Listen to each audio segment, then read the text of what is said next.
Food crisis. It's in the news every day. But what is it? Some places in the world, it's too little food, maybe too much. Other places, GMO is saving the world. Maybe GMO is the problem.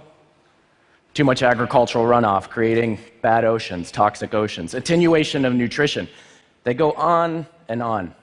And I find the current climate of this discussion incredibly disempowering. So how do we bring that to something that we understand? How is this apple food crisis? You've all eaten an apple in the last week, I'm sure.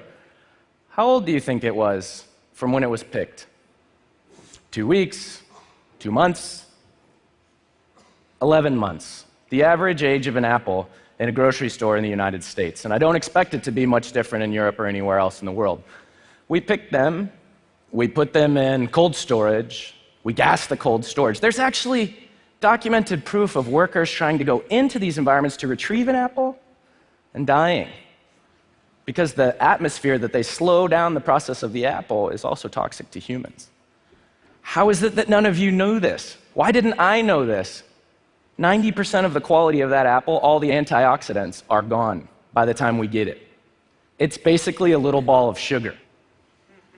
How did we get it so information poor? And how can we do better? I think what's missing is a platform. I know platforms, I know computers. They put me on the internet when I was young. I did very weird things on this platform, but I met people and I could express myself. How do you express yourself in food? If we had a platform, we might feel empowered to question what if. For me, I question, what if climate was democratic? So this is a map of climate in the world, the most productive areas in green, the least productive in red. They shift and they change, and Californian farmers now become Mexican farmers. China picks up land in Brazil to grow better food, and we're slave to climate.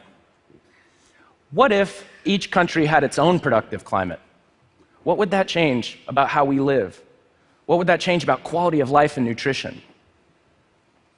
Last generation's problem was we need more food and we need it cheap. Welcome to your global farm. We built a huge analog farm. All these traces, these are cars, planes, trains, and automobiles. It's a miracle that we feed 7 billion people with just a few of us involved in the production of food. What if we built a digital farm, a digital world farm? What if you could take this apple, digitize it somehow, send it through particles in the air, and reconstitute it on the other side? What if? Going through some of these quotes, they inspire me to do what I do. First one, Japanese farming has no youth, no water, no land, and no future. That's what I landed to the day that I went to Minami-Sanriku, one stop south of Fukushima after the disaster. The kids have headed to Sendai in Tokyo. The land is contaminated. They already import 70% of their own food, but it's not unique to Japan. 2% of the American population is involved in farming. What good answer comes from 2% of any population? As we go around the world, 50% of the African population is under 18. 80% don't want to be farmers. Farming is hard. The life of a small shareholder farmer is miserable. They go into the city. In India, farmers' families not being able to have basic access to utilities. More farmer suicides this year and the previous 10 before that. It's uncomfortable to talk about. Where are they going? Into the city. No young people, and everyone's headed in. So how do we build this platform that inspires the youth? Welcome to the new tractor, right? This is my combine. A number of years ago now, I went to Bed Bath & Beyond and Home Depot, and I started hacking, and I built silly things, and I made plants dance, and I attached them to my computer, and I killed them all, a lot. And I eventually got them to survive. And I created one of the most intimate relationships I've ever had in my life because I was learning the language of plants. So I wanted to make it bigger. They said, knock yourself out, kid. Here's an old electronics room that nobody wants. What can you do? With my team, we built a farm inside of the Media Lab, a place historically known not for anything about biology, but everything about digital life. Inside of this 60 square feet, we produced enough food to feed about 300 people once a month. Not a lot of food, and there's a lot of interesting technology in there. But the most interesting thing, beautiful white roots, deep green colors, and a monthly harvest. Is this a new cafeteria? Is this a new retail experience? Is this a new grocery store? I can tell you one thing for sure. This is the first time anybody in the Media Lab ripped the roots off of anything. We get our salad in bags. There's nothing wrong with that. But what happens when you have an image-based processing expert, a data scientist, a roboticist, ripping roots off and thinking, I know something about I could make this happen, I want to try. In that process, we would bring the plants out, and then we would take some back to the lab, because if you grew it, you don't throw it away. It's kind of precious to you. And I have this weird tongue now, because I'm afraid to let anybody eat anything until I've ate it first, because I want it to be good. So I eat lettuce every day, and I can tell the pH of a lettuce within 0.1. I'm like, no, that's 6.1. No, you can't eat it today. This lettuce that day was hyper sweet. It was hyper sweet because the plant had been stressed, and it created a chemical reaction in the plant to protect itself. So I'm not going to die, and the plant's not going to die. Tastes sweet to me. Technologists falling backwards into plant physiology. So we thought other people needed to be able to try this. We want to see what people can create, so we conceived of a lab that could be shipped anywhere. And then we built it. So on the facade of the Media Lab is my lab that has about 30 points of sensing per plant. So if you know about the genome or genetics, this is the phenome, right? The phenomena. When you say, I like the strawberries from Mexico, you really like the strawberries from the climate that produce the expression that you like. So if you're coding climate, this much CO2, this much O2 creates a recipe, you're coding the expression of that plant, the nutrition of that plant, the size of that plant, the shape, the color, the texture. We need data. So we put a bunch of sensors in there to tell us what's going on. If you think of your houseplants, and you look at your houseplant, and you're super sad because you're like, why are you dying? Won't you talk to me? Farmers develop the most beautiful fortune-telling eyes by the time they're in their late 60s and 70s. They can tell you when you see that plant dying that it's a nitrogen deficiency, a calcium deficiency, or it needs more humidity. Those beautiful eyes are not being passed down. These are eyes in the cloud of a farmer. We trend those data points over time. We correlate those data points to individual plants. These are all the broccoli in my lab that day by IP address. We have IP addressable broccoli.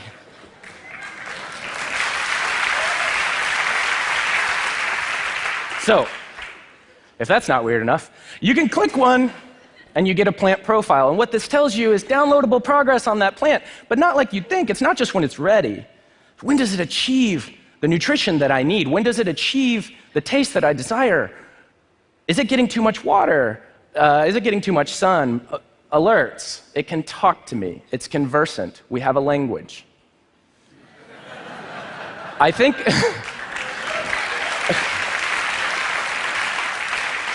of that as the first user on the plant Facebook, right? That's a plant profile, and that plant will start making friends. It will, and I mean it. It will make friends with other plants that use less nitrogen, more phosphorus, less potassium. We're going to learn about a complexity that we can only guess at now. And they may not friend us back. I don't know, they might friend us back. It depends on how we act. So, this is my lab now. It's a little bit more systematized. My background is designing data centers and hospitals of all things, so I know a little bit about creating a control environment. And so, inside of this environment, we're experimenting with all kinds of things. You know, this process, aeroponics, it was developed by NASA for Mir Space Station for reducing the amount of water they send into space. What it really does is give the plant exactly what it wants: water, minerals, and oxygen. Roots are not that complicated. So when you give them that, you get this amazing expression. It's like the plant has two hearts. And because it has two hearts, it grows 4 or 5 times faster. Right? It's a perfect world. We've gone a long way into technology and seed for an adverse world, and we're going to continue to do that. But we're going to have a new tool too, which is perfect world. So we've grown all kinds of things. These tomatoes hadn't been in commercial production for 150 years. Do you know that we have rare and ancient seed banks? Banks of seed. It's amazing. They have germplasm alive and things that you've never eaten. I am the only person in this room that's eaten that kind of tomato. Problem is, it was a sauce tomato, and we don't know how to cook, so we just ate a sauce tomato, which is not that great, but we've done things with protein. We've grown all kinds of things. We've grown humans. Maybe you could, but we didn't. But what we realized is the tool was too big, it was too expensive. I was starting to put them around the world, and they were about $100,000, so finding somebody with 100 grand in their back pocket isn't so easy, so we wanted to make a small one. So this project was actually one of my students' mechanical engineering undergraduates, Camille. So Camille and I and my team, we iterated all summer how to make it cheaper, how to make it work better, how to make it so other people could make it. And then we dropped them off in schools, 7th through 11th grade. And if you want to be humbled, try to teach a kid something. So I went into the school and I said, set it to 65% humidity. The 7th grader said, what's humidity? And I said, oh, it's water and air. He said, there's no water and air, you're an idiot. And I was like, all right, don't trust me. Actually, don't trust me, right? Set it to 100. He sets it to 100, and what happens? It starts to condense, make a fog, and eventually drip. And he says, oh, humidity is rain. Why didn't you just tell me that? We've created an interface for this that's much like a game. So they have a 3D environment. They can log into it anywhere in the world on their smartphone, on their tablet. They have different parts of the bots, the physical, the sensors. They select recipes that have been created by other kids anywhere in the world. They select and activate that recipe. They plant a seedling. While it's growing, they make changes. They're like, why does the plant need CO2 anyway? Isn't CO2 bad? It kills people. Crank up CO2, plant dies. Or crank down CO2, plant does very well. Harvest plant, and you've created a new digital recipe. It's an iterative design and development and exploration process. They can download then all of the data about that new plant that they developed, or the new digital recipe, and what did it do? Was it better? Was it worse? Imagine these as little cores of processing. We're going to learn so much. So here's one of the food computers, as we call them, in a school in 3 weeks' time. Right? This is 3 weeks of growth, but more importantly, was the first time that this kid ever thought that he could be a farmer, or that he would want to be a farmer. So we've open sourced all of this.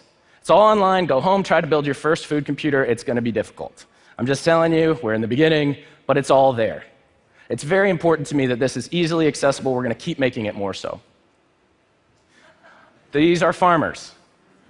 Electrical engineer, mechanical engineer, environmental engineer, computer scientist, plant scientists, economists, urban planners on one platform, doing what they're good at, but we got a little too big. I'm proud to announce this is my new facility that I'm just starting. This warehouse could be anywhere. That's why I chose it. And inside of this warehouse, we're going to build something kind of like this. These exist right now. Take a look at it. These exist too. One grows greens, one grows Ebola vaccine. Pretty amazing that plants, and this DARPA Grand Challenge winner is one of the reasons we're getting ahead of Ebola. The plants are producing the protein that's Ebola resistant. So pharmaceuticals, nutraceuticals, all the way down to lettuce. But these two things look nothing alike, and that's where I am with my field. Everything is different. We're in that weird, we're all right stage, and it's like, here's my black box, no, buy mine. No, I've got intellectual property that's totally valuable. Don't buy his, buy mine. And the reality is, we're just at the beginning. In a time when society is shifting too, when we ask for more, cheaper food, we're now asking for better, environmentally friendly food. And then when you have McDonald's advertising what's in the Chicken McNugget, the most mysterious food item of all time, they are now basing their marketing plan on that. Everything is changing. So into the world now, personal food computers, food servers, and food data centers. Run on the open phenome. Think open genome, but we're going to put little climate recipes like Wikipedia that you can pull down, actuate, and grow. What does this look like in a world? You remember the world connected by strings. We start having beacons. We start sending information about food rather than sending food. This is not just my fantasy. This is where we're already deploying. Food computers, food servers, soon to be food data centers, connecting people together to share information. The future of food is not about fighting over what's wrong with this. We know what's wrong with this. The future of food is about networking the next 1 billion farmers and empowering them with a platform to ask and answer the question, what if? Thank you.